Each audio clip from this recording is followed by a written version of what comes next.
नमस्कार, NMF news देख रहे हैं आप और मैं हूं आपके साथ वागीशा पांडे।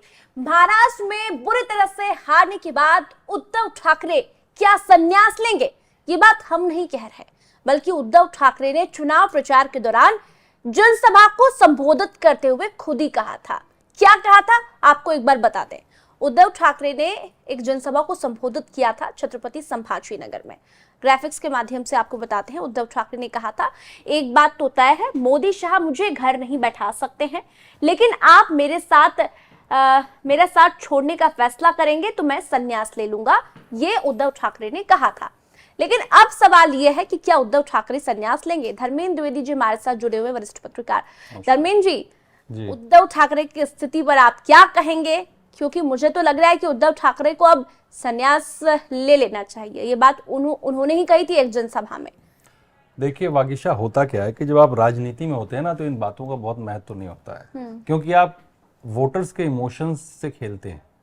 आपको लगा कि आप ये बोल देंगे तो शायद वोटर इमोशनल होकर के वोट दे देगा, तो मुझे नहीं लगता कि कोई उद्धव जी जाके संन्यास लेने वाले हैं, कुछ करने वाले हैं। ये सिर्फ एक स्टंट होता है। बहुत सारी बार हमने सुना है, बहुत बार देखा भी होगा लोगों को कि किसी ने फलाने ने कह दिया कि ये गवर्नमेंट बन गई तो मैं देश छोड़ दूंगा, वो होगा, ये कर दूंगा, वो कर दूंगा।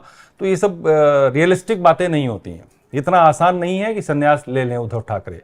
उनको अपनी जमीन तलाशनी होगी और उसके लिए वो कोशिश भी करेंगे, और मुझे कहीं से नहीं दिख रहा कि वो संन्यास लेंगे। उनको उम्मीद थी कि इस बयान से शायद जो महाराष्ट्र का वोटर है, जो उनका शिवसेना का वोटर रहा है, कोर वोटर, उसको एक सदमा लगेगा। उसके अंदर एक ये होगा कि यार नहीं, अगर हम वोट नहीं देंगे तो हमारी वजह से ये राजनीति छोड़ देंगे। तो इस इमोशंस को लेकर के शायद कोई वोट देता और कुछ बात बन जाती है उनकी। लेकिन बदकिस्मती से उद्धव के साथ ऐसा नहीं हुआ और नतीजा आपके सामने है। इमोशनल कार्ड खेलने की कोशिश तो उद्धव ठाकरे साहब ने बहुत की। जैसा कि आपने कहा, यह स्टंट था कि मैं संन्यास ले लूंगा अगर आप लोग मेरा साथ नहीं चाहेंगे और मेरा साथ छोड़ देंगे तो। चुनाव से ठीक एक दिन पहले भी उद्धव ठाकरे ने इसी तरह का इमोशनल कार्ड खेला था। वो आते हैं, जैसा कि फेसबुक लाइव उन्होंने बहुत किया है चुनाव के दौरान, फेसबुक वाले नेता उद्धव ठाकरे बन गए थे। वो लाइव आते हैं और पास में बाला साहेब ठाकरे की फोटो रखते हैं और शिवसेना का चिन्ह वहां पर रखते हैं और लोगों को संबोधित करते हैं कि आप मेरा साथ दीजिएगा, और बाला साहब ठाकरे का नाम लेकर बार बार जनता से कहते हैं कि मेरा साथ दीजिए, मुझे जिताइए, मैं ही महाराष्ट्र का विकास करता हूँ। ऐसी तरह तरह की बातें उन्होंने कही। लेकिन आपको क्या लगता है, बाल ठाकरे की तस्वीर लेकर वो वैसे तो जनता ने जवाब दे ही दिया है उन्हें, अब क्या होगा उद्धव ठाकरे के साथ, क्या करेंगे, क्या वो कदम उठाएंगे? क्योंकि चुनाव के बाद तो उन्होंने एक ही प्रेस कॉन्फ्रेंस की, उसके बाद उद्धव ठाकरे कहीं नजर नहीं आए। देखिए, ऐसा है कि जो आपने कहा कि उन्होंने तस्वीर लेके जनता के सामने बात की, बाल ठाकरे की बात की, तो राजनीति में साम दाम दंड भेद, ये चारों जो है वो जायज हैं, माने जाते हैं इनका इस्तेमाल। जैसे कहा था ना, everything is fair in love and war, तो राजनीति पर भी वो चीज लागू होती है। उसको हिंदी में हम कह देते हैं साम दाम दंड भेद। मतलब सीधी उंगली से घी निकले, प्यार से निकले, रो के निकले, पुचकार के निकले, जैसे भी हो काम होना चाहिए। तो वो जो तस्वीरें दिखाना और जो बातें करना, वो सब अपनी जगह है। लेकिन अभी तक जो उद्धव के अगर अब आज के बाद राजनीतिक भविष्य की बात की जाए तो बहुत उज्जवल नहीं दिख रहा है। वो विपक्ष में बैठने के अलावा कोई विकल्प नहीं उनके पास में। और जो शिवसेना का कोर वोटर था, उसने ये कहीं ना कहीं दिखा दिया कि वो शिंदे के साथ में है। और इसकी वजह शायद ये रही कि जिस जमीन पर शिवसेना का बीज पड़ा और जो उसका वृक्ष बना, वो जमीन अब बदल चुकी है पूरी। उसका कैरेक्टर चेंज हो चुका है उस शिवसेना का। बाल ठाकरे कट्टर हिंदुत्ववादी नेता थे और ये पूरा देश जानता था, देश क्या पूरी दुनिया जानती थी इस चीज को। अब उनकी लीगेसी को जो पीछे से लेके आ रहा है, उनका वारिस जो है, अगर वो उन लोगों के साथ जाके हाथ मिला लेगा जो मुस्लिम तुष्टीकरण की बात करेंगे, जो समानता की बात करते हैं, जो वो पार्टियां जो कभी शिवसेना को पसंद नहीं करती थी, जो गालियां देते थे एक दूसरे को, बाल ठाकरे की जय और वीर सावरकर की जय। एग्जैक्टली। तो जब उन लोगों के साथ हाथ मिला लेगा तो वोटर जो होता है, जो दिल से जुड़ा होता है, जिसको हिंदुत्व, जिसके लिए एजेंडा है, विकास बाद की बात है, तो उसको बहुत तकलीफ होती है। और तकलीफ होती है तो वो छिटक जाता है। अब उस चीज को कैश किया एकनाथ शिंदे ने, इसलिए उनका परफॉर्मेंस इतना अच्छा रहा। तो उद्धव ठाकरे का कोई भविष्य नहीं है। जब अगर आप अपनी जो पार्टी लाइन होती है, जो अपनी थीम होती है, जिस पे आप चले आए हैं इतने सालों से, उसको चेंज करेंगे, तो मुझे उम्मीद नहीं थी और वो नतीजा आया। मेरी और आपकी पहले भी चर्चा हुई थी एक बार इस पर कि फडणवीस बनेंगे, तो फडणवीस दोबारा से मुख्यमंत्री बन गए। तो वोटर्स के साथ अगर आप ऐसा बदलाव करेंगे तो वोटर उसको पचा नहीं पाता जल्दी। एकनाथ शिंदे ने तो कैच किया, लेकिन बीजेपी ने भी बहुत अच्छे से कैच किया है। हर मंच से जब प्रधानमंत्री मोदी संबोधन देते थे तो बाल ठाकरे की जय बोलते थे। उसी वक्त उन्होंने चुनौती दी थी उद्धव ठाकरे को कि एक बार बाल ठाकरे की जय राहुल गांधी से बोलकर बता दीजिए। तभी लोगों के मन में तमाम तरह की बातें आने लगी थी कि देखिए ये उद्धव ठाकरे हैं, ये पुत्र है जो अपने पिता की जय नहीं बुलवा सकते राहुल गांधी से, और उसी के साथ हाथ मिलाया है। देखिए ऐसा है कि मोदी जो है, मोदी की सबसे बड़ी खासियत यही है कि वो जो जीतते आ रहे हैं या लोगों का जो उनसे कनेक्ट है वो इसीलिए है क्योंकि उनको पता है कि वोटर्स की नब्ज क्या है। जैसा देश वैसा भेष, जैसा देश वैसा भेष। उनको पता है कि वोटर की नब्ज क्या है। अगर जो शिवसेना का वोटर है उसको पता है कि बाला साहेब उसके लिए भगवान जैसे हैं, भगवान, ठीक है। तो मोदी ने उस चीज को बेचा, वोटर के सामने रखा, और शिंदे और बीजेपी दोनों को उसका फायदा मिला। ऊपर से उद्धव ठाकरे वो उन लोगों के साथ चले गए जिनका विरोध रहता था बाला साहब से हमेशा राजनीति में। वैचारिक मतभेद हुआ करते थे, सोच को लेकर के, विचारों को लेकर के, धर्म को लेकर के।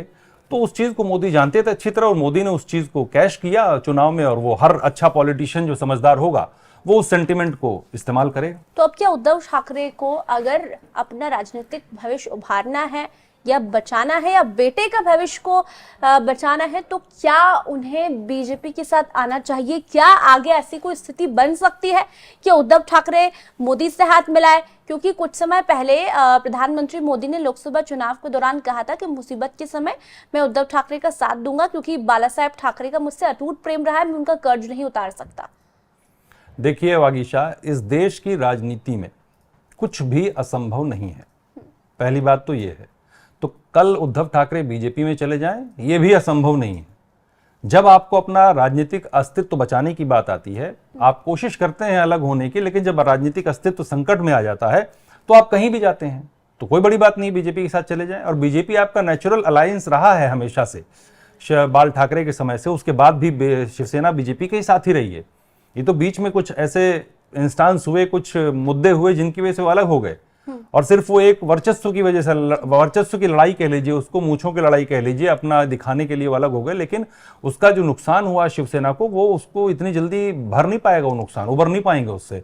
तो कोई बड़ी बात नहीं कि उद्धव ठाकरे कल को वहां चले जाएं। जब यहाँ विपक्ष में ही बैठना है, लोकसभा में कुछ होना नहीं है 2029 नेता कहाँ चूज हो रहा है? नहीं, विपक्ष का नेता नहीं, ठाकरे को तो कतई नहीं होंगे, बनेंगे नहीं। मैं कह रहा हूँ कि विपक्ष में बैठना ही है उनको, उनके पास कुछ नहीं है, पैदल है वो। तो जब लोकसभा में करने के लिए कुछ नहीं है, 2029 में चुनाव होगा, विधानसभा 2024 में हो गया, वो भी 2029 में होगा। तो आपके हाथ से महाराष्ट्र भी गया आगे 5 साल के लिए अगले, और लोकसभा भी अब अगले 5 साल के लिए चला गया। तो आपके पास कुछ करने के लिए नहीं है, और आप सत्ता से बाहर रहते हैं, लगातार बाहर रहते हैं, तो जनता आपको भूल जाती है, आप कुछ कर नहीं पाते उसके लिए। तो आपको जरूरी है कि आप सत्ता से जुड़े रहें। तो मैं ये कोई ताजुब नहीं मानूंगा कि अगर आने वाले समय में फिर से बीजेपी और उद्धव एक हो जाएं या एक होने की बातें हों, तो कोई असंभव वाली बात नहीं होगी। राजनीति में संभावनाएं हमेशा रहती हैं, दरवाजे हमेशा खुले रहते हैं, और मोदी जी ने जो कहा वो एक विंडो ओपन रखते हैं हमेशा। हाँ, वो दरवाजे खुले रखते हैं। और वैसे भी उद्धव ठाकरे कहते आए हैं कि मोदी जी ने दूर किया है मुझे, लेकिन उद्धव ठाकरे हार पचा नहीं पा रहे हैं। वो कह रहे हैं बीजेपी की जीत ये लहर नहीं, ये सुनामी है। देखिए, एक दिन और मेरी चर्चा हो रही थी इस पे। जो भी इस देश की समस्या ये है कि जो नेता हारता है वो उस हार को पचा नहीं पाता। कोई कहता है कि ये ईवीएम से खेल किया गया, कोई बोलता है कि ये लहर नहीं सुनामी है, क्या सुनामी नहीं लहर है, जो भी व्हाटएवर जो भी कहा उन्होंने।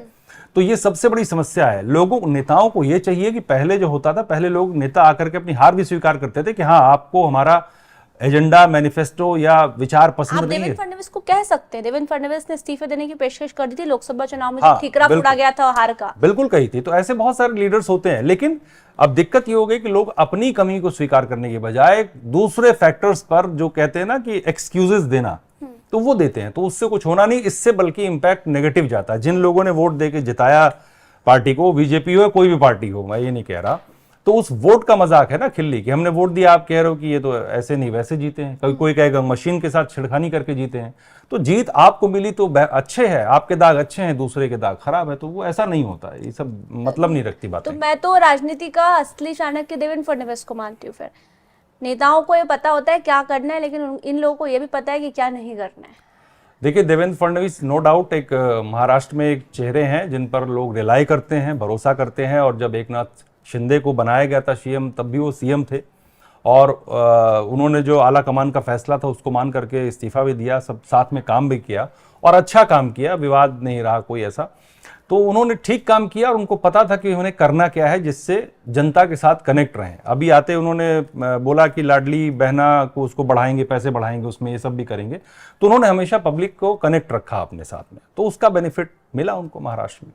ठीक है, तो देखने वाली बात होगी। उद्धव ठाकरे ने संन्यास की बात तो कही थी, अगर जनता को ये बात याद होगी तो बहुत सारे ऐसे चुनाव हुए हैं जिसमें नेताओं ने कहा है कि मैं राजनीति छोड़ दूंगा, मैं संन्यास ले लूंगा, मैं अपना नाम बदल दूंगा। जनता बोलती नहीं है, जनता सब जानती है, वो पीछे पड़ जाती है फिर। लेकिन उद्धव ठाकरे फिलहाल अभी कहीं नजर नहीं आ रहे हैं। उद्धव ठाकरे को न्योता भी दिया गया था देवेंद्र फडणवीस के शपथ ग्रहण समारोह का, लेकिन वो नहीं पहुंचे। क्या वजह रही होगी? क्योंकि उन्होंने पूरी ताकत लगा दी थी कि हर कोई मुख्यमंत्री बन जाए, लेकिन देवेंद्र फडणवीस नहीं बने। देखो, इसकी वजह यह है कि जब आप एक डिसाइड कर लेते हैं ना कि मुझे ये काम करना है बाय हुक और बाय क्रुक, उन्होंने यही कहा ना, कुछ भी हो जाए नहीं बनना। तो जब आपकी एक डिफीट हो गई ना, तो कई बार आप पब्लिक में फेस नहीं करना चाहते हो लोगों को। बिल्कुल। और दूसरा, आप ये भी संदेश देना चाहते हो अपने वोटर्स को कि नहीं, हम अलग हैं, हम डिफरेंट हैं, हमारा कोई लेना देना नहीं है उनसे, हम आपके लिए हैं, आपके साथ हैं। तो ये दोनों मकसद रहे हैं उनके कहीं ना कहीं, कि एक तो वो सामना नहीं कर सकते, जिस तरह की बातें कर दी जो नेताओं की आदत होती है कि बहुत बड़ी बड़ी बातें कर देते हैं और चुनाव आने के बाद जब नतीजे उलट हो जाते हैं या चीजें बदल जाती हैं तो फिर गायब हो जाते हैं सीन से। फिर आप पूछने भी जाओगे, पत्रकार पूछने जाएंगे तो बाइट नहीं मिलेगी, मुलाकात नहीं होगी और खाली हाथ घूमेंगे लोग।